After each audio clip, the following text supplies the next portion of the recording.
삶의 에너지를 줄입시다. 반갑습니다, 여러분. 지혜 디렉터 윤한석입니다. 자, 한 주일 잘 보내셨나요? 예. 여러분들하고 이야기하는 시간이 너무 즐겁습니다. 그래서, 참 이 시간을 많이 기다렸습니다. 어제는 그 집사람이, 가을방학이라 우리가 산에 갔다 왔습니다.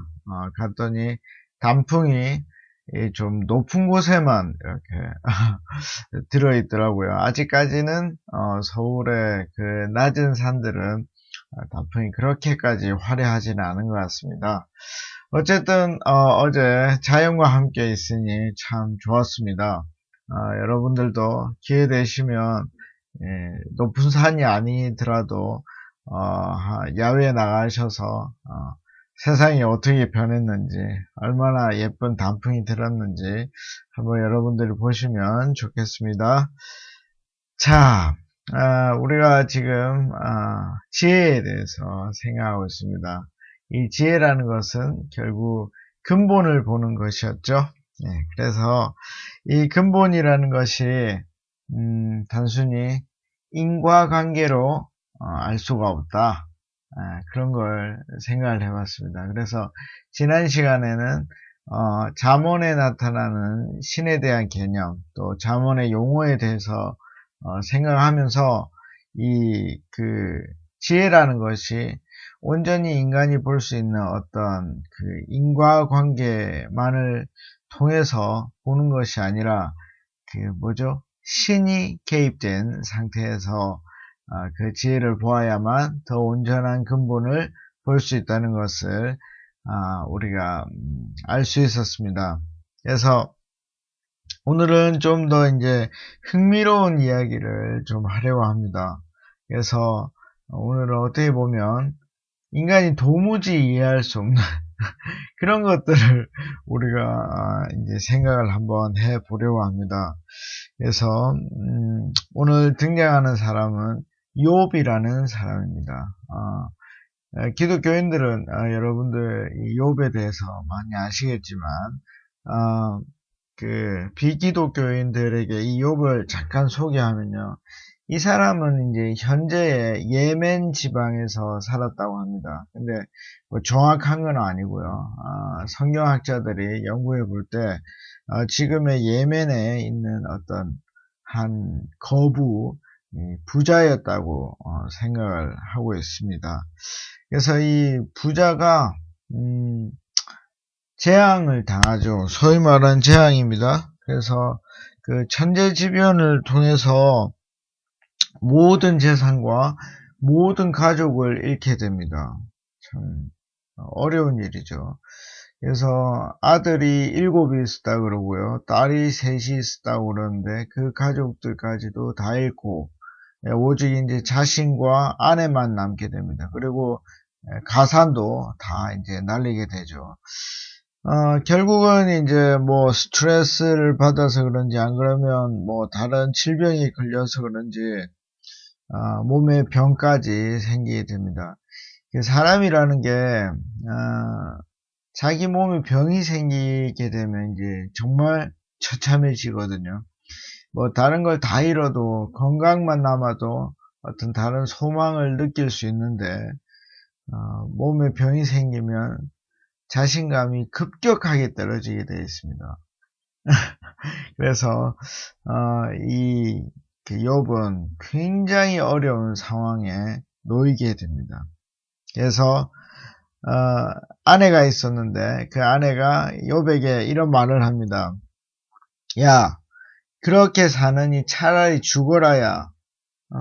네가 믿는 그 하나님 저주하고 죽어버려. 이렇게 하고 떠나버립니다. 자, 이 아내라는 사람의 위치는 뭐죠? 서로 한 몸이 되어서 가장 사랑하고 또 가장 사랑해 주어야 될 그런 사람입니다. 그런데 그 사람에게 사랑이 아니라 차마 입에 담을 수도 없는 그런 저주를 받고 욥은 굉장한 시리에 빠지게 됩니다. 여러분, 이욥의 마음을 여러분들 좀 이해가 되십니까? 우리가 이해가 되면 이런 경험이 있다는 건데, 어떻게 보면 차라리 이런 게 이해되지 않는 게 더 나을지도 모릅니다. 그런데 이 이욥은 재미난 일을 하게 되는데요. 그게 뭐냐면 사람이 이렇게 힘들고 정말 몸까지 움직일 수 없을 때 사람이 하는 게 뭔지 아십니까? 가장 근본적이고 가장 중요한 질문을 자신에게 던진다는 것입니다. 이게 사람입니다. 이게 참 재밌는 겁니다. 그러니까 사람이라는 게 자기 조금이라도 움직일 수 있고 조금이라도 능력이 있다고 생각이 되면 이런 근본적인 문제, 정말 중요한 문제에 대한 질문을 던지지 않습니다. 왜냐하면 굉장히 다른 일 하는데 바빠서 이런 거 뭐 돌아볼 시간이 전혀 없습니다. 어쨌든 그래서 목사 입장에서 얘기를 하면 사람은 가장 힘들 때가 오는 것이 목사 입장에서는 그렇게 나쁜 건 아니다. 왜냐하면 가장 기본적이고 가장 근본적인 질문을 던질 수 있기 때문입니다. 그래서 이제 이욥도 나는 왜 이 세상에 존재하는가, 왜 태어났는가 하는 것을 깊이 고민하게 됩니다. 그러니까 나라는 사람이 이 세상에 있는 의미가 뭔가, 이거를 이제 혼자서 계속 고민하게 됩니다. 내 존재 가치는 뭐지? 이렇게 질문을 던지게 됩니다. 제가 지난주에 제가 좋아하는 사람이 있습니다. 김어준이라고 작년인가요? 재작년인가요? 굉장히 유명했는데 나는 꼼수다 하는 팟캐스트를 진행했던 사람입니다. 이 사람이 요즘 하는 팟캐스트가 파파이스라고 많이 들어보셨죠? 원래 KFC였는데 이게 뭐 자기들 이름을 쓴다고 해서 파파이스로 하여튼 제목을 바꾼 하여튼 재밌는 사람입니다. 제가 이 사람을 통해서 낙곰수할 때 선지자의 삶이 무엇인가 그런 걸 정말 깊이 생각해 보았습니다. 나는 저 사람만큼 정말 세상에 대해서 하나님의 말을 전하고 있는가 뭐 이런 걸 생각을 많이 했었습니다. 파파이스라는 프로그램 중에 어떤 게 나왔냐면 세월호 유가족들의 지금 마음과 또 여러 가지 증언들과 이런 것들을 듣는 시간이 있는데 그때 유가족 중에 이제 엄마 처음으로 여자분이 나오셨습니다. 이 여자분은 하나밖에 없는 아들을 잃었습니다. 세월호에서. 그래서 그 아들을 잃고 얼마나 마음이 아팠겠습니까? 정말 그 프로그램 한번 여러분들이 들어보시면 파파이스 27회입니다. 그 27회를 들어보시면 유튜브에도 있고 일반 팟캐스트에도 있습니다. 그 엄마의 마음을 우리가 조금이라도 느낄 수가 있습니다. 그래서 그 엄마가 이렇게 어려운 욥과 같이 어려운 상황에서 질문을 던집니다. 뭐냐 하면 나는 왜 살아야 할까? 뭐죠? 목적에 대한 이유입니다. 왜냐하면 아들이 삶의 목적이었는데 이제 그 삶의 목적이 없어져 버린 겁니다.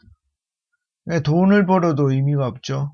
왜냐하면 예전에는 아들을 위해서 뭔가 사주기 위해서 뼈 빠지게 일을 했는데 이제는 그렇게 할 이유가 없는 겁니다. 그렇죠. 그러니까 삶의 의미가 그냥 없어져 버린 겁니다. 목적도 없고 의미도 없고 아무것도 없게 되어버렸습니다. 그래서 지금은 이제 다른 재난들을 막기 위해서 진상을 규명해야 된다고 발부둥 치고 있는데 이분도 동일하게 다른 유가족들과 같이 뭐라고 얘기를 하냐면 이 일이 끝나고 나면 나는 도대체 뭘 위해서 살아야 할까 하는 질문을 하고 있습니다. 살 이유가 없다는 거죠. 이 굉장히 중요합니다. 그리고 다시 한번 자기를 돌아보게 됐다고 합니다. 내가 정말 잘못 살았나? 정말 뭘 잘못하고 살았나? 깊이 있게 인생에 대해서 살피게 되었습니다. 여러분, 여러분들도 한번 생각해 보십시오. 만약에 이분이 살아야 한다면 도대체 무슨 의미가 있기 때문에 살아야 할까요? 예, 한번 생각해 보시면 좋겠습니다. 기독교적으로는 사실은 좀 간단한 결론이 내릴 수 있지만 여러분들도 역시 한번 해보시면 좋겠습니다. 이게 미션입니다. 숙제입니다. 여러분, 이분이 왜 도대체 살아야 할까? 한번 정말 깊이 있게 한번 생각해 보시면 여러분들도 여러분들이 가장 크게 가치를 두고 살았던 그 일에 대해서 여러분들이 그 가치가 없어졌을 때 내가 어떤 절대적인 가치로 인해서 삶의 의미를 가질 수 있는지 여러분들이 알 수 있게 될 것입니다. 어쨌든 저는 그분이 복되다고 생각합니다. 무책임하다고 그분이 생각할지 모르지만 인간이 가장 힘들 때 가장 중요한 질문을 던지게 되거든요. 자, 이제 우리에게로 한번 돌아가 볼까요? 여러분은 그러면 이 땅에 왜 있는 것 같습니까? 여러분들이 이 땅에 있는 존재 가치는 무엇입니까? 그럼 여러분들의 삶의 목적은 뭐죠? 돈을 버는 것입니까? 자녀를 위해서? 아니면 쾌락을 위해서? 아니면 행복을 위해서? 집을 사고, 또 건강을 위해서 운동을 하고, 도대체 왜 그걸 합니까? 무슨 목적을 위해서 하는 것입니까? 운동을 열심히 했는데, 만약에 암에 걸린다면, 돈을 열심히 모아서 집을 샀는데, 사기를 당한다면, 그러니까 목적이 없어지면 어떻게 할 거냐는 거죠. 그러니까 그런 삶의 의미, 삶의 목적을 우리가 미리 한번 생각을 해둔다면, 그리고 정말 그게 어떤 외부적인 조건이 아니라 다른 어떤 것에 의해서 여러분들의 삶의 목적이 결정이 된다면 그때부터 여러분들은 자유를 누리게 될 것입니다.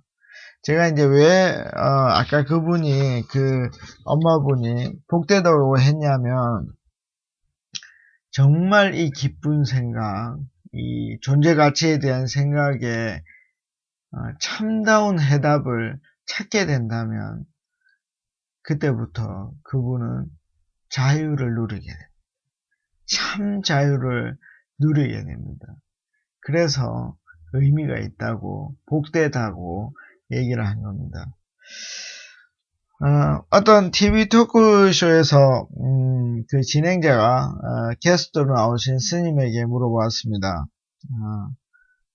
우리는 왜 태어났을까요? 삶의 목적이 무엇일까요? 그렇게 했더니 그 스님이 어떻게 대답했을까요? 답을 주었을까요? 그 스님이 그런 건 묻는 게 아닙니다 라고 답을 했습니다. 왜 그렇게 말했겠습니까? 간단하죠? 몰라서 그렇습니다. 모르거든요. 나중에 윤회에 대한 얘기를 좀 더 얘기를 하겠지만 그 윤회라는 것 자체가 자연 발생적으로 일어납니다. 그러니까 어떤 의도나 목적을 가질 수가 없어요. 그러니까 스님은 알 수가 없는 겁니다. 왜냐하면 그 체계 속에서 찾을 수가 없기 때문입니다. 그래서 윤회에서 이제 중요한 것이 업이거든요. 업이라는 것은 철저히 인과관계를 통해서 이루어지는 겁니다. 그러니까 뭐냐면 제가 이 세상을 살 때 업을 나쁘게 살면 이제 나쁜 업이 되거든요. 그러니까 이 다음 생에서 나쁘게 태어나는 겁니다. 그게 이제 윤회거든요. 그러니까 인과관계로 그 문제를 풀어가는 거예요. 근데 지난 시간에 보았겠지만 신이 개입된 지혜에서는 단순히 인과관계로 풀 수 없는 문제들이 있다 라고 얘기를 했죠. 예를 들면 신이 개입된 의도된 어떤 삶의 모습, 이런 것들은 단순히 인과관계로 풀 수 있는 게 아닙니다. 그래서 스님은 사실은 알고 있는데 답을 안 해준 게 아니라 정말 몰라서 그 불교라는 체제 자체가 이거를 설명해낼 수가 없습니다. 그래서 그렇게 묻는 게 아니라고 대답을 한 겁니다. 기독교는 사실은 뭐 쉽게 대답할 수 있습니다. 왜냐하면 모든 인생이 하나님의 특별한 목적에 의해서 태어나거든요. 그러니까 답을 얘기를 해줄 수 있는 거죠. 그래서 이 욥도 어떻게 했습니까? 외부에서 그 답을 찾으려고 노력하죠. 누구에 의해서요? 자기를 만들었다고 믿는, 여러분 제가 왜 자기를 만들었다고 믿는이라고 말을 하냐면 우리 기독교인들은 자연스럽게 받아들이지만, 근데 저는 기독교인도 자연스럽게 받아들이지 않았으면 싶은 생각도 있습니다. 그 하나님이 굳이 창조를 했다고 그렇게 쉽게 단언할 필요가 없다는 거죠. 그래서 이 외부에 대해서 이렇게 욥은 자연스럽게 던집니다. 왜냐하면 욥도 신앙인이니까. 어쨌든 좀 더 여러분들이 깊이 있게 신에 대해서도 한번 고민해 봤으면 좋겠습니다. 왜냐하면 우리가 그 신에 대해 신을 통해서 우리의 목적과 존재 가치를 알아야 되기 때문입니다. 그러니까 그 외부에서 지혜를 찾아야 되기 때문에 그 외부 자체가 온전하지 않으면 좋은 답을 찾을 수가 없기 때문이에요. 참 답을 찾을 수 없기 때문입니다. 그래서 욥은 자기 자신이 아닌 외부에 있는 신에게 물었습니다. 욥이 볼 때는 그 신이 온전하다고 생각이 됐겠죠. 근데 문제는 뭐냐면 이 인생의 목적이라는 거, 욥이 물었던 그 인생의 목적은 제한된 인간은 항상 나중에 알 수밖에 없다는 거예요. 현재적으로 알 수가 없다는 겁니다. 일단 첫 번째 그 이유는 뭐냐면 인간이 제한되어 있기 때문이라는 거예요. 그러니까 한계를 가지고 있기 때문에 이 목적을 현재 과정에서 알 수가 없다는 거예요. 두 번째는 뭐냐면 나중에 인간의 자유의지랑 연결이 되는데, 하나님은 인간의 행위나 자귀, 어떤 의도에 의해서 하는 일에 대해서 굉장한 가치를 둡니다. 그래서 오히려 참 왜 자기가 창조주라고 하면서도 피조물의 말을 그렇게 많이 듣나 싶을 정도로 그렇게 그 인간의 어떤 행위나 자귀를 굉장히 높여봅니다. 그렇기 때문에 바로 그 순간에 자기의 의도를 말하지 않습니다. 그러니까 이거 마치 뭐냐면 아이에게 네가 먼저 한번 해봐. 아빠가 그렇게 얘기하는 거랑 똑같습니다. 물론 아빠가 그림을 그려주면 훨씬 더 잘 그리고 빨리 그리겠지만, 그러면 아이에게는 뭐가 없죠? 의미가 없는 겁니다. 이게 굉장히 중요합니다. 그래서 인간의 자귀를 인정하는 그 신, 굉장히 좋은 신입니다. 어떻게 그렇게까지 좋은 신이 있을 수 있습니까? 왜냐하면 인간이 하는 것은 자기가 하는 것보다 항상 안 좋을 수밖에 없는데, 그러나 그것을 너무나 가치 있게 둔다는 것입니다. 그래서 인간은 항상 나중에 그 이유를 알 수밖에 없다는 겁니다. 제가 이제 뭐 속 시원하게 말씀은 못 드리지만, 이게 이제 하나님과 친밀한 관계, 그러니까 연합의 과정에 가면 이 비밀들을 사실은 좀 알 수가 있습니다. 그래서 이거를 이제 기독교에서는 성령과 연합한다, 성령 충만한 상태다, 뭐 이렇게 얘기를 하는데, 이제 세상에서는 이 성령 충만 이거를 굉장히 부정적으로 얘기하죠. 뭐 사실 보면 뭐 PD수첩이나 이런 데 보면 성령 충만하다는 거는 마치 미친 것 같습니다. 한번 그 자료를 찾아보십시오. 굉장히 이상합니다. 예, 이상할 수 있습니다.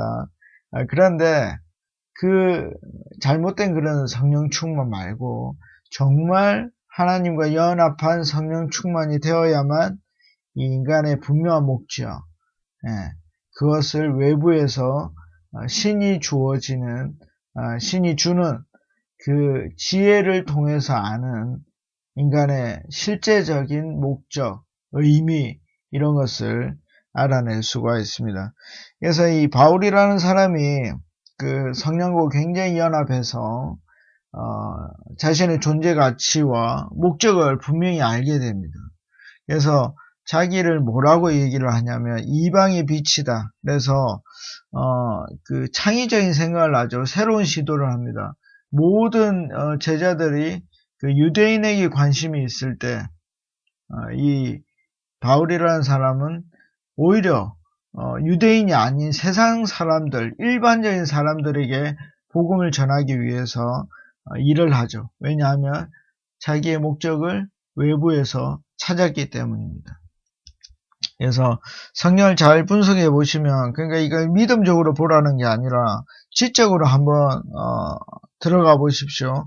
그래서 지적으로 분석해 보면 많은 사람들이 나중에 자기의 목적을 외부로부터 찾는 것을 알게 됩니다. 자, 이제 또 하나의 팁을 드리면, 그 인간의 존재 가치를 느끼려면 항상 관계를 통해서 알 수밖에 없습니다. 그러니까 그 이유는 그 만약에 신이 창조주라면 신이 만들어 놓은 설계가 그렇습니다. 그러니까 관계를 통해서 존재 가치를 느낄 수밖에 없거든요. 뭐 예를 들면 기독교가 믿는 하나님, 신은 그 세 분이 하나라고 생각을 합니다. 그러니까 끊임없이 세 분이 관계를 맺고 있어요. 그래서 그들의 존재 의미가 극대화됩니다. 그런 것처럼 인간도 관계를 통해서 이 땅에 태어나게 되죠. 그래서 이 관계가 없으면 존재의 의미도 없게 됩니다. 좀 쉽게 우리가 알 수도 있는데요. 예를 들어 친구를 통해서, 가족을 통해서, 부인이나 남편을 통해서 존재 의미를 느낄 수 있습니다. 언제요? 그들이 우리를 사랑할 때. 근데 이게 이제 근본적이지 않을 수가 있어요. 왜냐하면 그 관계를 맺는 사람 자체가 불완전하기 때문이에요. 그 욥의 아내 보셨죠? 가장 사랑해야 되고 또 깊은 관계를 맺어야 되는데도 불구하고 오히려 욕을 하고 가버렸죠. 그러니까 이 관계를 맺는 상대방, 그 상대방이 완전해야 돼요. 그래야만 온전한 존재 가치를 느끼는 거예요. 그래서 제가 자꾸 외부에 있는 절대적인 신과 온전한 관계를 맺어야만 자기의 존재 가치를 느낄 수 있다는 거예요. 그래서 결국 답은 나왔죠. 욥도 어떻게 하면 됩니까? 자기의 외부 조건이나 내부 조건에 자기의 존재 의미를 찾는 것이 아니라 오히려 하나님과 절대적인 그 존재와 관계를 맺을 때, 그러니까 그 관계를 계속 유지하면서 연합할 때, 그 이제 자신의 욥의 존재 가치를 느낄 수 있다는 것이죠. 그래서 그 인간은 독립된 존재 가치를 느낄 수가 없습니다. 예를 들면 우리가 이제 극단적인 생각, 자살하는 사람들이 있을 수 있습니다. 만약에 정말 그 독립된 가치를 느낄 수 있다면, 자기 혼자만의 가치를 느낄 수가 있다면 그 사람들은 죽으면 안 됩니다. 죽는 사람이 급격히 줄어야 됩니다. 그런데 그렇지 않거든요. 그래서 많은 자살 예방하는 전문가들 뭐라고 얘기를 하냐면, 이 사람을 한 사람이라도 이해해 주는 사람이 있으면 뭐라고요? 죽지 않는다고 얘기를 합니다. 자살하지 않는다고 얘기를 하거든요. 그 얘기는 뭡니까? 그 한 명과 관계를 하지 못했다는 얘기입니다. 그래서 독립적으로 자신의 가치를 찾아낼 수는 없다. 그래서 이 일반적인 세상에 그 심리학이나 어떤 자기 개발 이런 일들에서 네 자신이 중요해. 네가 얼마나 중요한데 이렇게 얘기하는 것은 사실은 잘못된 출발이에요. 틀린 생각입니다. 그래서 자기 자신이 아무리 스스로 가치 있다고 얘기해봐야 그것은 자기 자신에게 아무 의미가 없어요. 그건 틀린 겁니다. 한번 잘 생각해 보십시오. 이건 제 주장이니까 여러분들도 제 말이 맞는지, 일반적인 심리학에서 말하는 너는 가치로워, 너는 너무 예뻐, 그 스스로에게 하는 그 말이 의미가 있는지 한번 여러분들이 정말 깊이 한번 생각해 보시면 좋겠습니다. 그래서 하나님과 이 관계를 계속 맺는 거, 이것이 우리의 존재 가치와 그다음에 목적을 알 수 있는 겁니다. 그래서 욥이 이렇게 물어보죠. 나는 왜 이 세상에 있는 겁니까? 이 질문에 그 외부에 있는 그 신은 뭐라고 답을 했을까요? 너는 말이야, 이렇게 해서 말이야, 이렇게 말을 하지 않고 뭐라고 얘기를 하냐면요. 말도 안 되는 생뚱맞은 말을 합니다. 너는 지구의 구조를 아니? 너는 별의 궤도가 왜 저렇게 형성되었는지 아니? 라고 물어보는 거야. 이게 뭡니까? 동문서답이죠. 아니, 내가 이 세상에 왜 있습니까? 저의 존재 가치는 무엇입니까? 라고 질문을 했는데 오히려 다른 어려운 질문이 나온 거예요. 여러분, 별의 궤도는 타원입니다. 아십니까? 원이 더 이렇게 대칭적이고 안정적일 것 같죠? 근데 타원이 더 안정적인 것 같습니다. 그리고 심지어 이 수성은 궤도가요, 한 바퀴 쭉 돌아오면은 그 자리에 다시 오지 않습니다. 이 굉장히 어려운 말인데요. 제가 앞에서 물리학 많이 말씀드렸죠. 이것이 큰 이런 중력장 내에서는 그 공간이 휜다고 얘기를 했습니다. 그래서 한 바퀴 휘었다가 딱 오면 제자리로 오지 않아요. 그 간격이 떨어져서, 그러니까 닫힌 원이 되지 않습니다. 닫힌 타원이 되지 않고 열린 타원이 됩니다. 출발점과 끝맺는 점이 이렇게 일치하지가 않아요. 정말이에요. 그래서 여러분, 왜 궤도가 그렇게 되는지 아니라고 묻는 거는 정말 진짜 욥을 크게 생각하든지 말도 안 되는 말을 던지는 거랑 똑같습니다. 여러분, 그럼 신이 왜 도대체 욥에게 그 질문에 답을 하지 않고 이 범우주적인 이야기를 했을까요? 그 이유는 뭐냐면 너에게 일어난 일은 단순히 너에게만 집중해서 풀어가지고 될 문제가 아니다 하는 거예요. 너에게 일어난 일은 단순히 일어난 일이 아니다 하는 거예요. 굉장히 복잡하고 어렵고 긴 시간을 통하여서 그 일이 이루어졌다는 거예요. 예를 들어서 우리에게 애인이 없습니다. 그리고 내가 대학에 떨어졌습니다. 실직했습니다. 얼굴이 못생겼습니다. 성격이 성질입니다. 그렇죠? 그리고 키가 작습니다. 근데 이 일이, 그러니까 애인이 없는 이 일이 4321년 전부터 계획된 일이면 어떡하겠습니까? 제가 실직한 일이 2321년 전부터 어떤 일이 발생해서 내가 실직한 일이라면 여러분들은 어떻게 그 문제를 받아들이시겠습니까? 여러분, 제가 장난치는 게 아닙니다. 정말 그렇습니다. 제가 성경에 나오는 인물 하나를 소개를 드리겠습니다. 이 요셉이라는 사람입니다.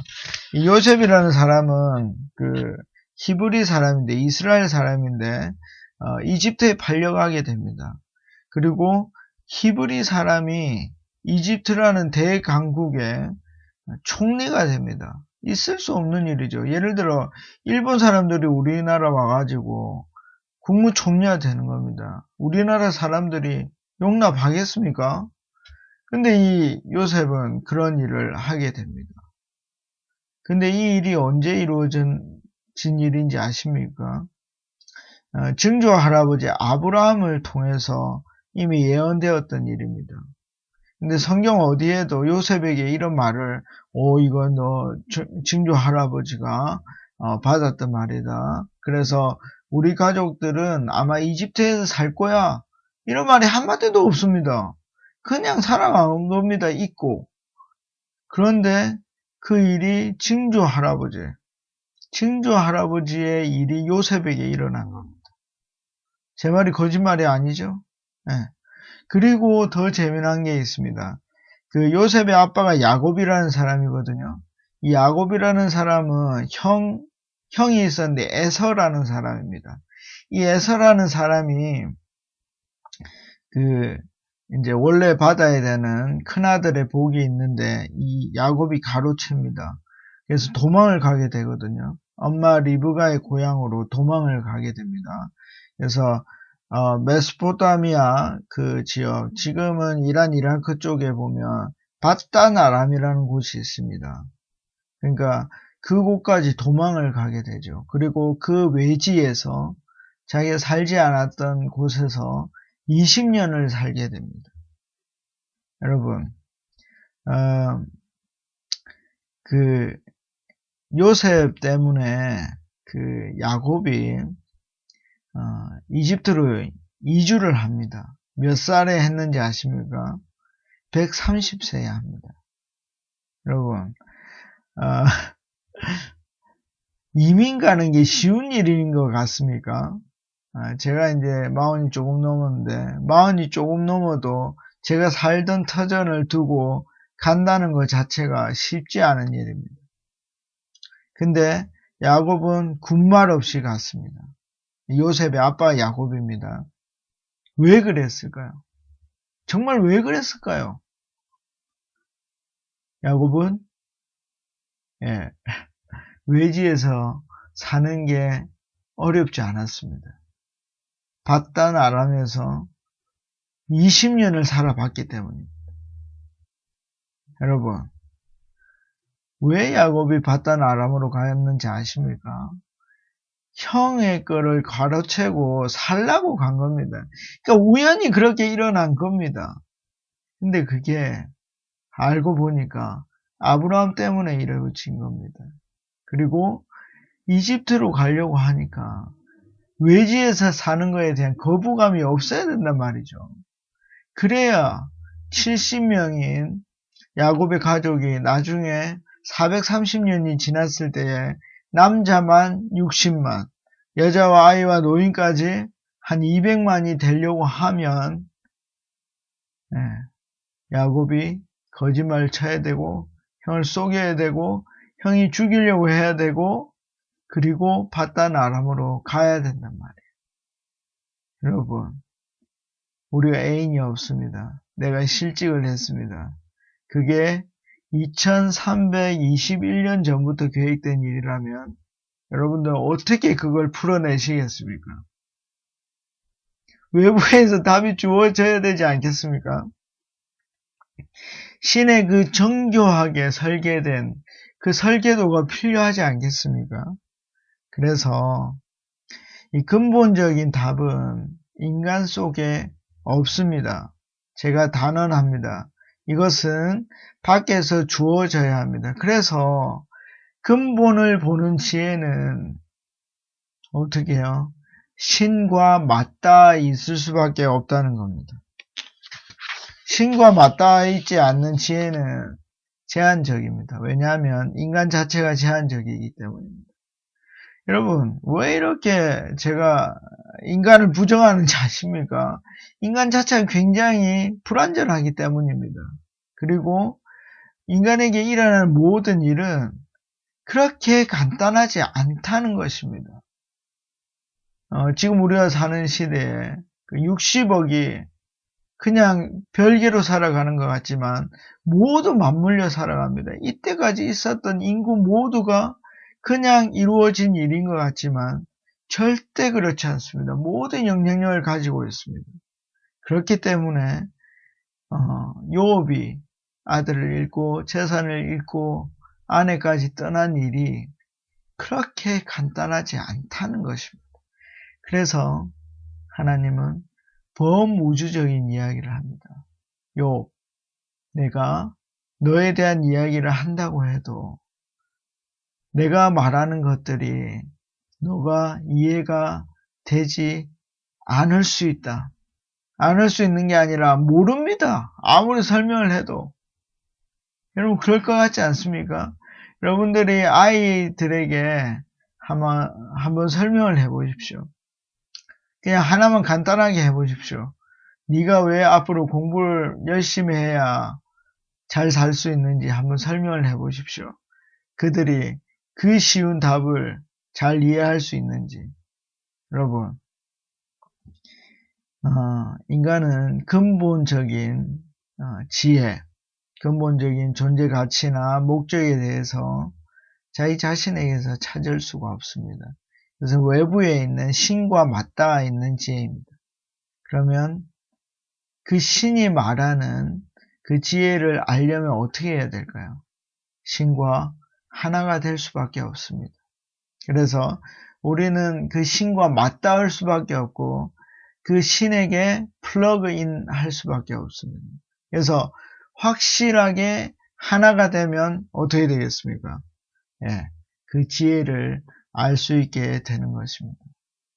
여러분 욥에게 하나님이 왜 이렇게 생뚱맞은 답을 주었냐면 욥이 잘 알 수 없기 때문입니다.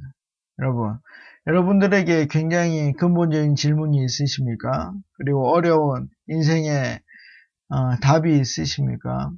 우리 나중에 알게 될 겁니다. 어떻게 할 때? 우리가 신에게 플러그인 할 때, 그때 우리는 알게 됩니다. 근본을 볼 수 있고 우리 목적의 근본을 볼 수 있게 됩니다. 여러분 미션이 있습니다. 정말로 그 힘든 유가족 그분의 삶의 목적이 뭘까 한번 생각해 보십시오.